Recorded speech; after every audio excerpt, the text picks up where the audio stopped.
siempre se lo digo. Para bien, ¿eh?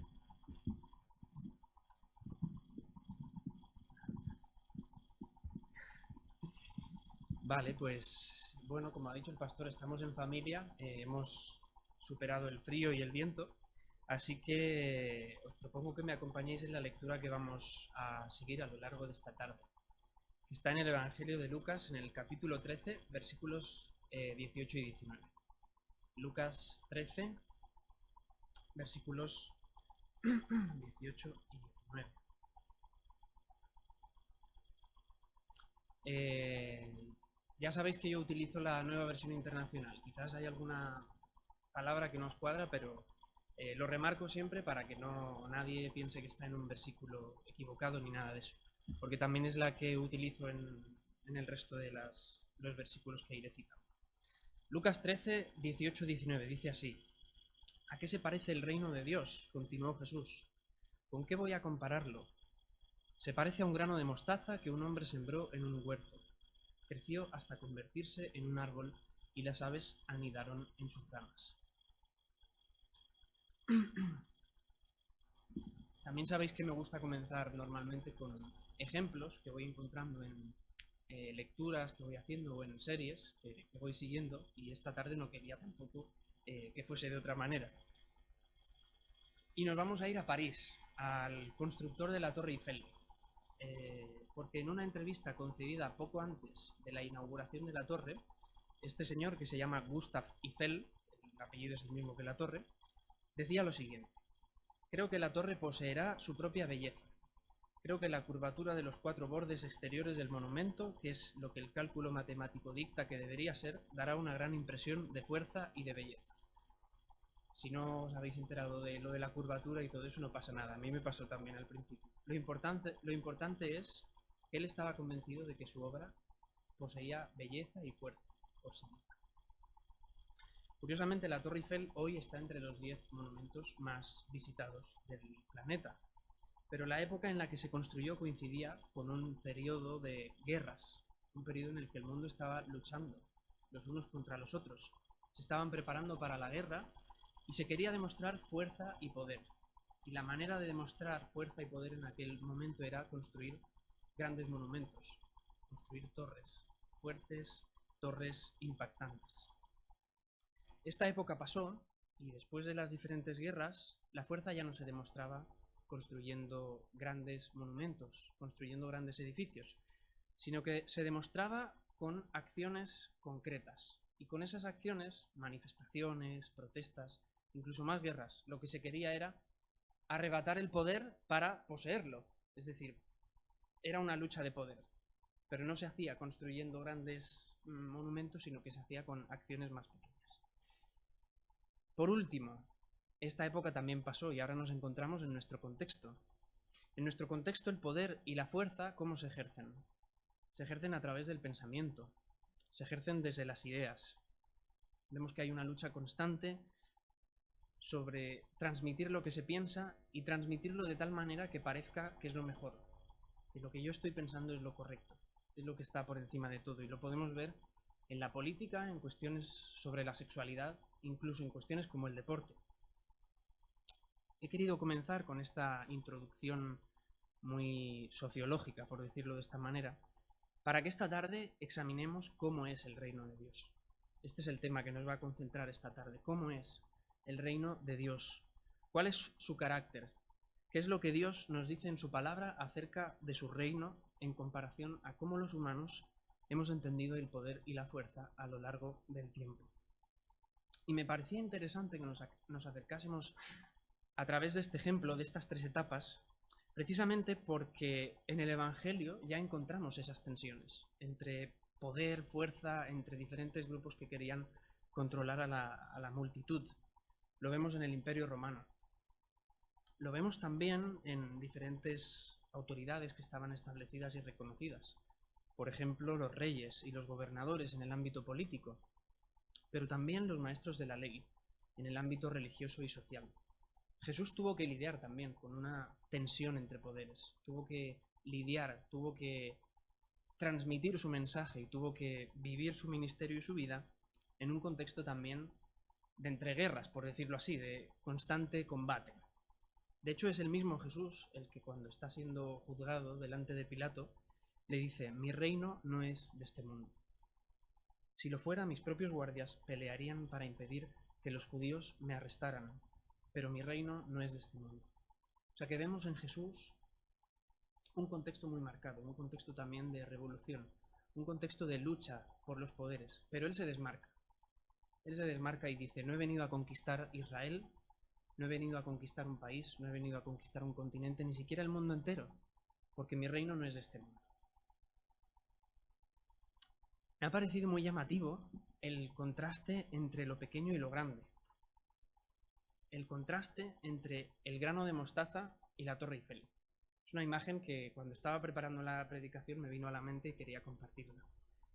Jesús no podía haber dicho que el reino de los cielos, que su reino era como la Torre Eiffel, y como sabéis la Torre Eiffel no existía en su contexto. Pero sí que podría haber dicho que era tan grande como el templo. Era la construcción física más imponente y la más importante de la Jerusalén de su momento. Era la supuesta morada en la que habitaba Dios aquí en la tierra. Incluso podría haber utilizado alguna imagen que les resultaba más familiar a sus contemporáneos, como por ejemplo las pirámides de Egipto. Ahí estaba detrás toda la historia de Israel. Seguramente el hecho de utilizar las pirámides de Egipto hubiese encontrado una recepción más favorable en el público al que se estaba dirigiendo. Pero sin embargo escoge el diminuto grano de mostaza. El pasaje de Mateo 13:32, que es el mismo que hemos leído en Lucas, dice lo siguiente: aunque es la más pequeña de todas las semillas, cuando crece es la más grande de las hortalizas y se convierte en un árbol, de modo que vienen las aves y anidan en sus ramas. A mí me ha parecido muy intencional, muy significativo por parte de Jesús que él escogiese esa imagen para comparar el reino de los cielos. Si tenemos en cuenta, sobre todo, la posición que toma Dios a lo largo del Antiguo Testamento, a lo largo de esa primera parte de la Biblia, tenemos a Dios que se posiciona del lado del pequeño. Primero lo hace escogiendo a Israel, de entre todas las naciones. Había naciones muy consolidadas, por ejemplo el mismo Egipto, pero escoge a Israel, que ni siquiera era una nación. Luego, cuando Israel ya se ha convertido en un pueblo estructurado, con una organización política, social, religiosa concreta, cuando ya es un reino, se posiciona del lado de la viuda y del huérfano, que entonces representaba lo más insignificante, lo más pequeño de la sociedad israelita. Y lo vemos, por ejemplo, en lo que escribe el profeta Amós, en el capítulo 5, versículos del 10 al 13.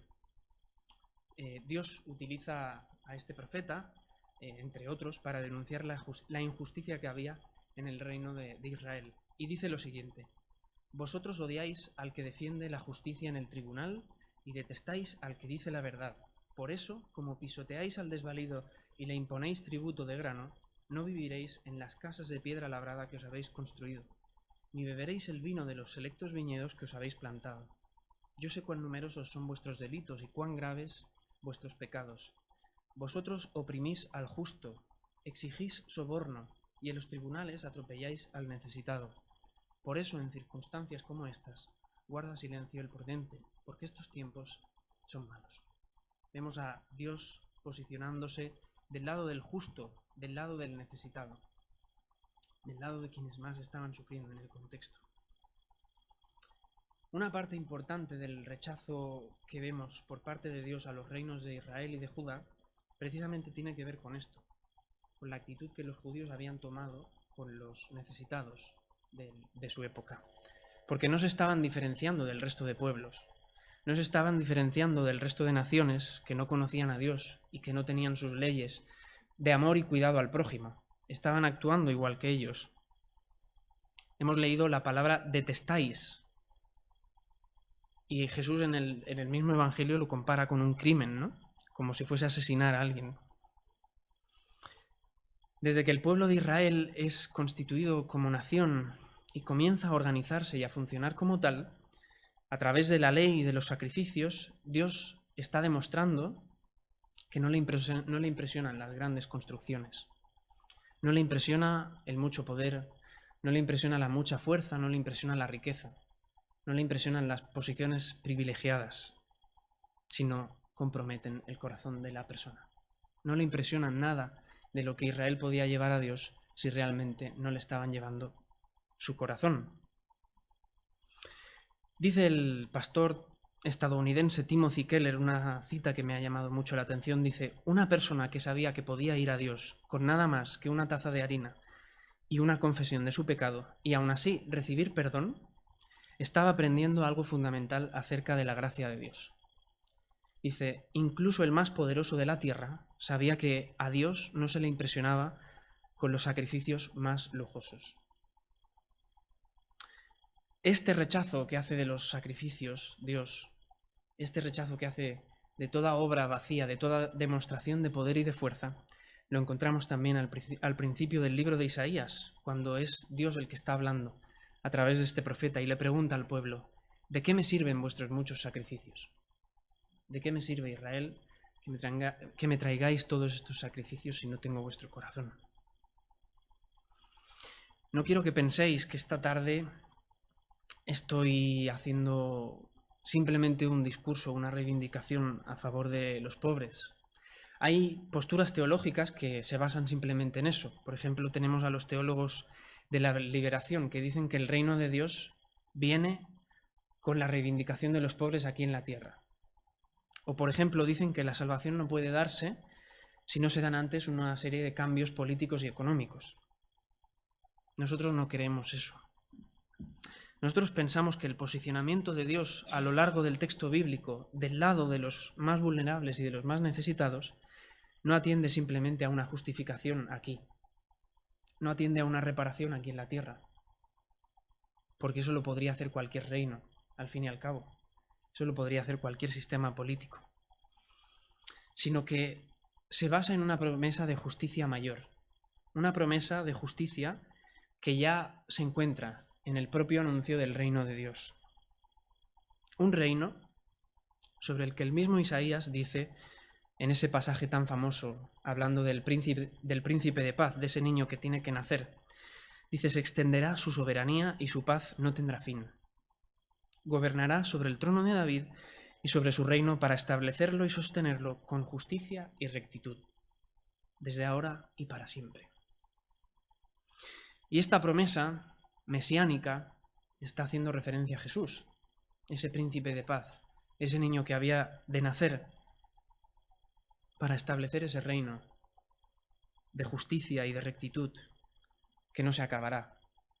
Y lo confirma el mismo Jesús en Mateo 5, en el capítulo 5 de Mateo, cuando después de recorrer toda Galilea, esta mañana hemos visto también algún pasaje en el que aparecía Jesús recorriendo Galilea, pues después de recorrer toda Galilea enseñando y sanando, vemos que Jesús sube a un monte y entonces comienza a predicar y a enseñar a las personas que le seguían, que no eran otros que todos aquellos enfermos y pecadores, todos aquellos pobres y rechazados. Y Jesús les enseña cuál debe ser el carácter de los discípulos que formen su reino. Jesús les enseña cuál es el carácter de su reino. Y en unos versículos que son muy conmovedores les dice lo siguiente: bienaventurados los pobres en espíritu, porque el reino de los cielos les pertenece.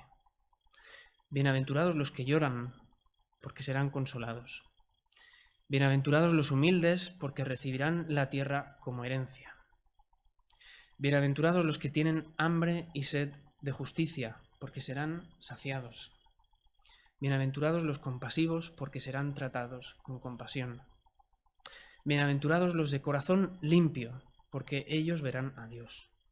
Bienaventurados los que trabajan por la paz, porque serán llamados hijos de Dios. Bienaventurados los perseguidos por causa de la justicia, porque el reino de los cielos les pertenece a ellos. De tal manera que podemos ver que el reino de Dios comienza en lo pequeño. El reino de Dios comienza con todas esas personas que son consideradas pequeñas en su contexto. El mismo Jesús se lo dice a Nicodemo, un maestro de la ley, cuando le dice: te aseguro que quien no nazca de nuevo no podrá ver el reino de los cielos. Cuando les dice también a sus discípulos: el que no se haga como un niño no podrá entrar en el reino de Dios. El reino de Dios es como la semilla de mostaza, que empieza siendo pequeña, la más pequeña de todos los granos, pero se agranda. Y se agranda porque el reino de Dios no es estático, no está quieto. No es como la Torre Eiffel. Es muy grande, tiene mucho peso, impone cuando la ves, pero no puede abarcar más del espacio que ocupa. No puede crecer. Ya ha ocupado todo lo que tenía que ocupar.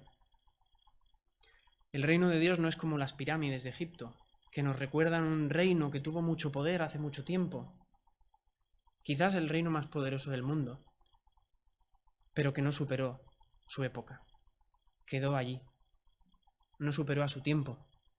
Y hoy lo que queda de él simplemente es la influencia en la cultura, un destino turístico. El reino de Dios se expande, está constantemente en expansión, no está quieto, y se convierte en el más grande de todos los que han existido.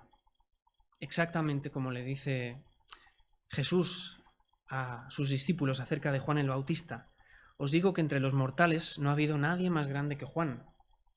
Sin embargo, el más pequeño en el reino de los cielos es mayor que él.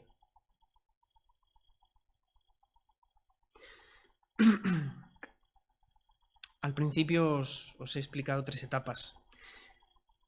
A la etapa de las grandes construcciones y de los grandes monumentos para demostrar fuerza y poder, le siguió la etapa de los actos, de las acciones, la etapa de las manifestaciones, de las protestas, del movimiento hippie, etc. De otras guerras también. Y todo ello respondía a un objetivo, el de generar influencia, el de obtener el poder, el de arrebatarlo de las manos que lo tenían, porque quizás eran injustas, pero simplemente tener el poder. Era una lucha de poderes, como decíamos. Y también veíamos que, según el versículo de la semilla de mostaza, el reino de Dios no es estático, no está quieto, no es como la Torre Eiffel, hemos dicho, ni como las pirámides, sino que se encuentra en expansión. Y en ese crecimiento constante, el reino de Dios exige acciones a las personas cuyas vidas son transformadas por el mensaje del Evangelio y por la acción del Espíritu Santo. Les exige que actúen, les exige que colaboren con esa expansión del reino de Dios. Fijaos que después de explicarles la parábola de los labradores malvados a los maestros de la ley, Jesús les dice lo siguiente. Voy a leer de Mateo 21:43.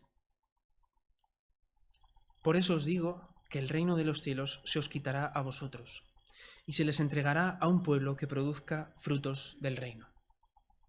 Qué palabras tan contundentes, sobre todo teniendo en cuenta que el pueblo judío se consideraba el pueblo heredero de todo, el pueblo heredero de la promesa, el pueblo heredero de ese reino.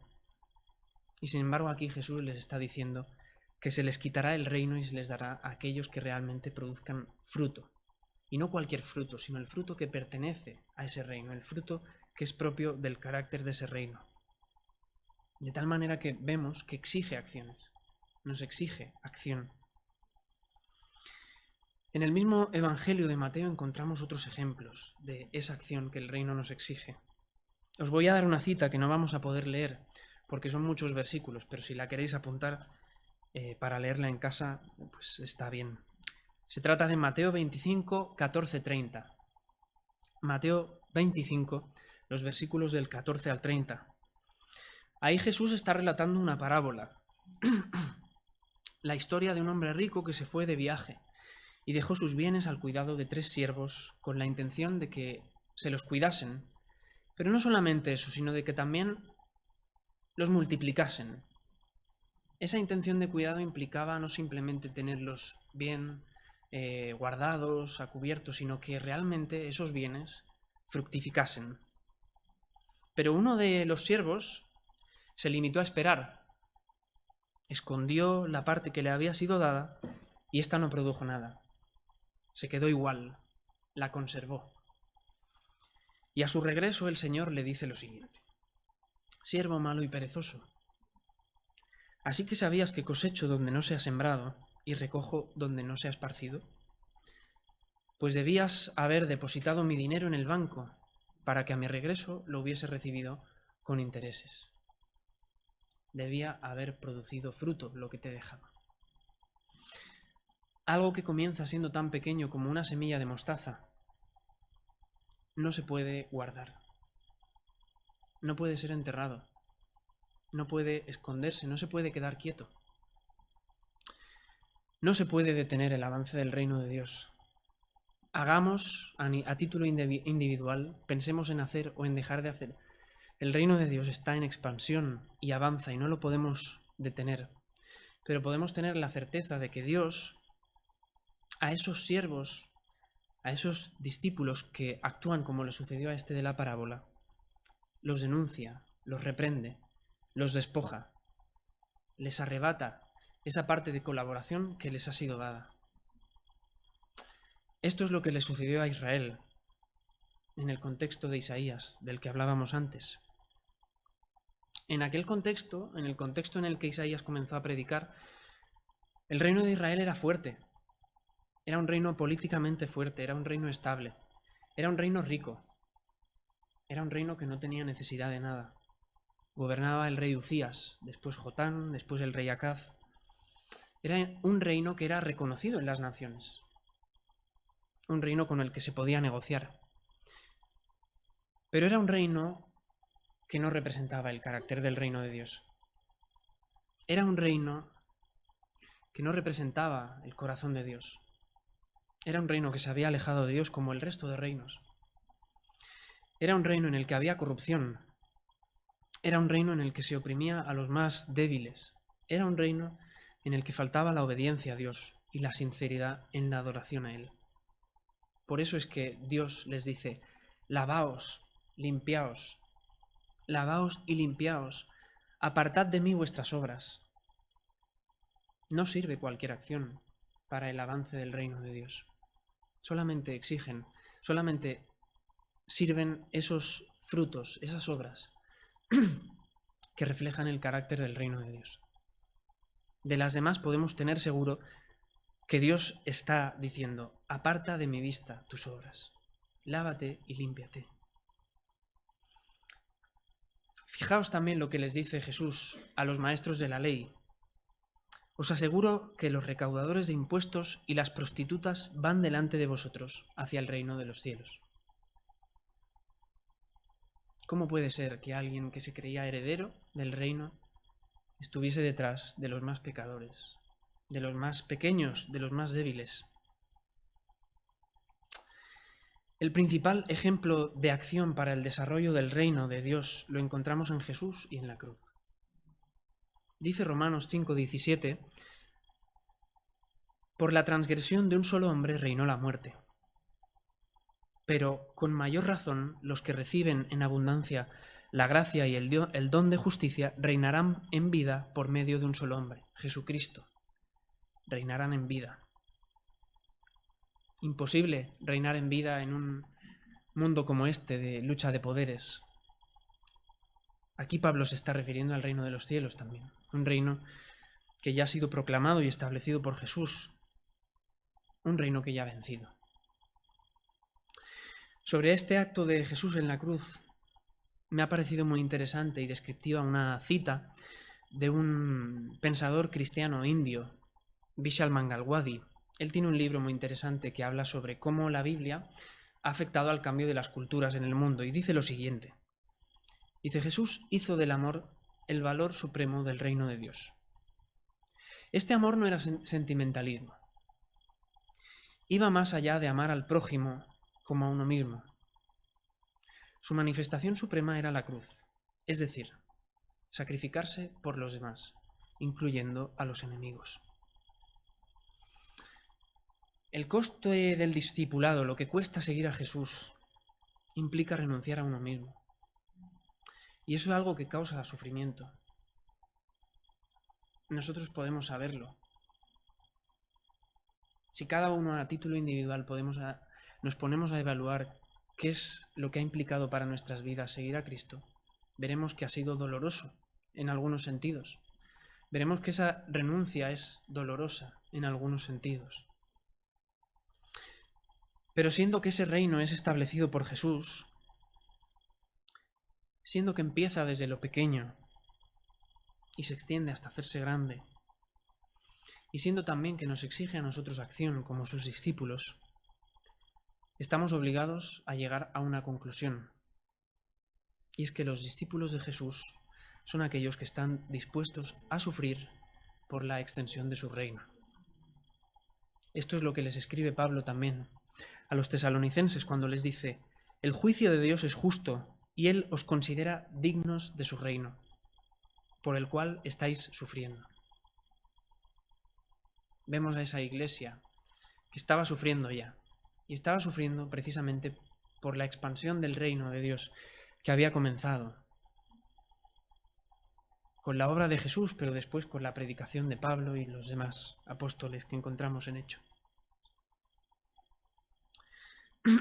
Hemos hablado de que el carácter del reino de los cielos comienza en lo pequeño, se posiciona del lado de lo pequeño y no está quieto, sino que está en expansión, crece. Y hemos hablado también de que el carácter del reino de Dios es activo, por eso crece. Y al mismo tiempo que es activo, nos exige a nosotros actuar también. Pero hay un tercer aspecto del carácter del reino de Dios que me gustaría enseñaros esta tarde. Y es que el reino de Dios se basa en la humildad. Desde su mismo nacimiento hasta el sacrificio en la cruz, Jesús pone de manifiesto una cosa, y eso es la disposición de Dios a venir al mundo y humillarse para perdonar a los pecadores. Dios mismo humillándose para perdonarnos. Pero si Dios actuó así, como decíamos, eso también exige humillación en cualquiera que se propone seguir a Jesús y trabajar para la extensión de su reino. Y aquí me gustaría citar las palabras con las que Jesús empieza su ministerio, con las que prácticamente empieza el Evangelio. Arrepentíos porque el reino de los cielos está cerca. Y ese arrepentíos remarca esto, demanda esto, exige esto de las personas. Renunciad a vosotros, humillaos, porque el reino de los cielos está cerca y necesita colaboradores. Esta mañana decía el pastor que la mies es mucha y los obreros son pocos. Arrepentíos porque el reino de los cielos está cerca. La idea del pecado como rechazo de esa humillación que exige Dios y la afectación que tiene ese pecado en nuestra posición, en nuestra situación ante el reino, la encontramos también en las epístolas de Pablo. Vemos a un apóstol Pablo que escribe constantemente sobre las consecuencias que nuestro pecado tiene, no solamente en nuestras vidas, y no solamente también en nuestro camino como discípulos, sino en el reino de los cielos. Esa consecuencia que tiene el pecado en nuestra posición ante el reino de los cielos y ante esa expansión. Por ejemplo, en Efesios 5:5. Efesios 5:5 dice lo siguiente: podéis estar seguros de que nadie que sea avaro o idólatra, inmoral o impuro, tendrá herencia en el reino de Cristo y de Dios. Nadie que no haya renunciado a sí mismo, nadie que no haya renunciado a lo que era, nadie que no se haya humillado puede tener herencia en el reino de Cristo y en el reino de Dios. Pero quedaos con este concepto, herencia, porque el sufrimiento que puede llevarnos el hecho de humillarnos y de renunciar a uno mismo, de la misma manera que todo eso trae sufrimiento, también trae una garantía, y esa garantía es la de hacernos herederos del reino. Esto no es una promesa de ningún predicador, esto no es una promesa que os lanzo aquí para consolarnos, esto es una promesa que establece el propio Jesús. Sobre esto, sobre el hecho de que somos herederos, coherederos con Cristo, sobre la visión también de esa semilla que comienza siendo pequeña, pero que constantemente se está expandiendo y crece hasta ser un árbol. El apóstol Pablo también escribe lo siguiente: Él, el Señor, os ha facultado a vosotros para participar de la herencia de los santos en el reino de la luz. Él nos libró del dominio de la oscuridad y nos trasladó al reino de su amado Hijo, en quien tenemos redención, el perdón de pecados. Fue Cristo quien con su muerte y su resurrección nos hizo participar en la herencia, nos ha hecho partícipes de la herencia en su reino de luz. Es Cristo el que nos ha librado de ese dominio de oscuridad y el que nos traslada a su reino constantemente. Y el peso de esa gracia es mayor que el pecado que podamos arrastrar en nuestra vida. Nos ha hecho herederos. El heredero ya no se deshereda, ya no se le expulsa de la casa. Y si se va, regresa, como vemos en la parábola del hijo pródigo. Es Jesús el que nos ha anunciado su reino y no nos lo ha anunciado como algo inaccesible, no nos lo ha anunciado como algo a lo que esperar, nos lo ha anunciado y nos ha hecho partícipes de todo ello. Me gustaría compartiros también otra cita, ya la última, de un experto en Biblia que justamente estoy leyendo ahora por mis estudios. Él se llama Alec Motyer y justamente leyendo en esto pensé en esta predicación. Dice: aunque sabemos que el rey ya reina, su señorío está envuelto en el incógnito para el mundo general, es decir, está escondido. Pero nosotros esperamos la llegada de quien es Rey de Reyes y Señor de Señores, envuelto en gloria ante sus ancianos. Os comparto esta cita porque pensar en el reino es fácil venirse arriba. No sé si me entendéis, es fácil decir: ostras, soy coheredero de un reino. Es muy fácil llenarse de entusiasmo.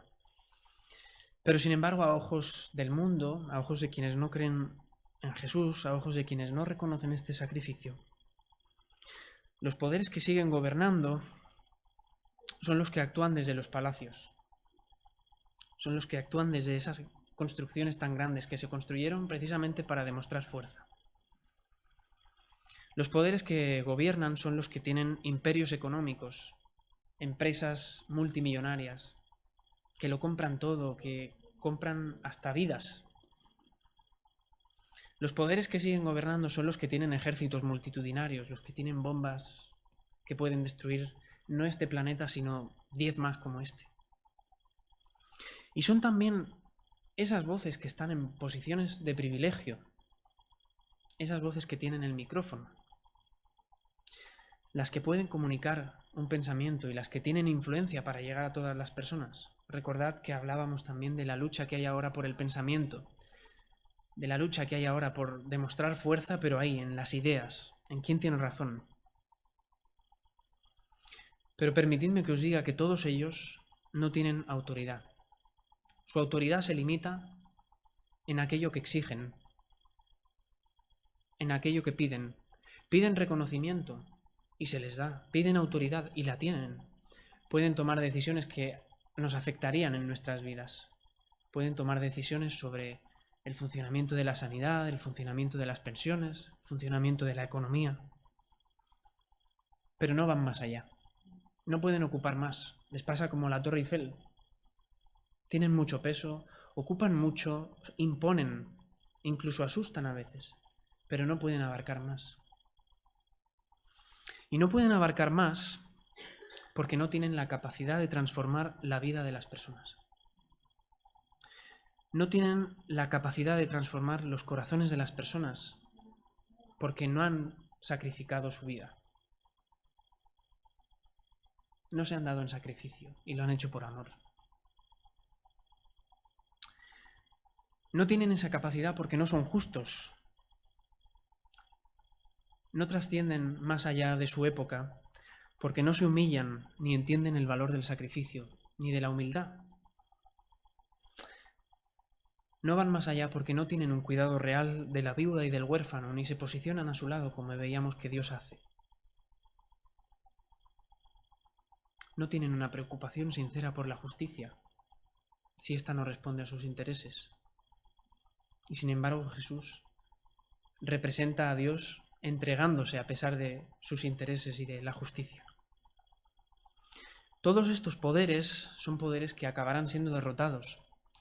Son poderes que ya han sido derrotados, son poderes que viven su tiempo, su época, pero que no perduran. Han sido derrotados por un reino mayor, un reino de carácter eterno. Un reino que comienza en lo pequeño, pero un reino que se expande, porque es un reino activo. Y es un reino activo porque se basa en el sacrificio de Cristo. Como sabéis, el devocional que nos han preparado los pastores para este principio de año se llama Una iglesia relevante. Y pienso que solo hay una manera de ser una iglesia relevante. Cuando estaba pensando también el tema sobre el que hablar esta tarde, quería que tuviese relación con este concepto de una iglesia relevante, porque es un concepto realmente profundo y es un concepto muy necesario. Realmente la iglesia, la sociedad, el mundo, necesita iglesias relevantes. Y como decía, pienso que solamente hay una manera de ser una iglesia relevante, y eso es que participemos en la expansión del reino de Dios. Que asumamos el contexto en el que nos encontramos y participemos en la expansión del reino de Dios. Y me podéis decir, ¿cómo participa nuestra iglesia del reino de Dios y de su expansión? ¿Cómo poder hacerlo? No tenemos semillas de mostaza ahora aquí, quizás en nuestras casas. Pero me gustaría deciros, hermanos, y es un pensamiento que a mí me ha consolado, que el reino de Dios se está expandiendo ya en esta iglesia. Lo está haciendo a través de los discipulados que comenzaron a hacerse. El reino de Dios se está expandiendo en esta iglesia a través de los hermanos y las hermanas que se reúnen para interceder los sábados. El reino de Dios se está expandiendo a través del splay de los lunes y de los viernes, con todo el trabajo que hace Marisa y que hacen Eric y Laia. El reino de Dios se expande con el trabajo que se hace desde misiones, apoyando a iglesias y a ministerios que están a kilómetros de distancia de aquí. El reino de Dios se expande con las reuniones del Salmo 30. El reino de Dios se expande con el ministerio de evangelismo. El reino de Dios se expande con el reparto de alimentos que hace la obra social y esa preocupación por los más vulnerables del barrio. El reino de Dios se expande también cuando nos reunimos los domingos y los jueves. El reino de Dios se expande cada vez que como iglesia vivimos el llamado al sacrificio y la humildad y comprendemos que Dios obra en nuestra pequeñez, que Dios obra con los recursos que tenemos y en nuestro contexto nos comprometemos a seguir a Jesús y a actuar para ese reino que Él ha prometido. Es como una semilla de mostaza, la más pequeña de todas las semillas, pero que crece y se expande hasta convertirse en un árbol. Y ese árbol no se queda vacío. A ese árbol emigran todas las aves que quieren y hacen su nido. Hermanos, he querido compartiros esta reflexión porque a mí me ha traído consuelo y porque, como decía, creo que el mundo necesita una iglesia relevante. No necesita iglesias multimillonarias, no necesita iglesias con muchísimos recursos, no necesita iglesias con personas preparadas. Todo eso es importante y todo eso ayuda. Pero el reino de Dios nos necesita a nosotros activos con lo que el Señor nos ha dado y en el contexto en el que el Señor nos ha puesto. Sacrificándonos, siendo conscientes del sacrificio que supone todo eso. Como por ejemplo en la tarde de hoy, que a pesar del frío hemos decidido reunirnos para que la iglesia estuviese abierta y para que las personas que pasasen por delante viesen que aquí hay luz. Así que pidamos al Señor que Él nos ayude a vivir su reino, a ser colaboradores fieles y activos de esa expansión, a ser como esa semilla de mostaza, que a pesar de que a veces nos sintamos pequeños, sepamos y tengamos la certeza de que estamos colaborando y trabajando para algo que nos sobrepasa, algo que nos supera. Un árbol como ninguno de los árboles que hemos visto. Que toda la gloria sea para el Señor.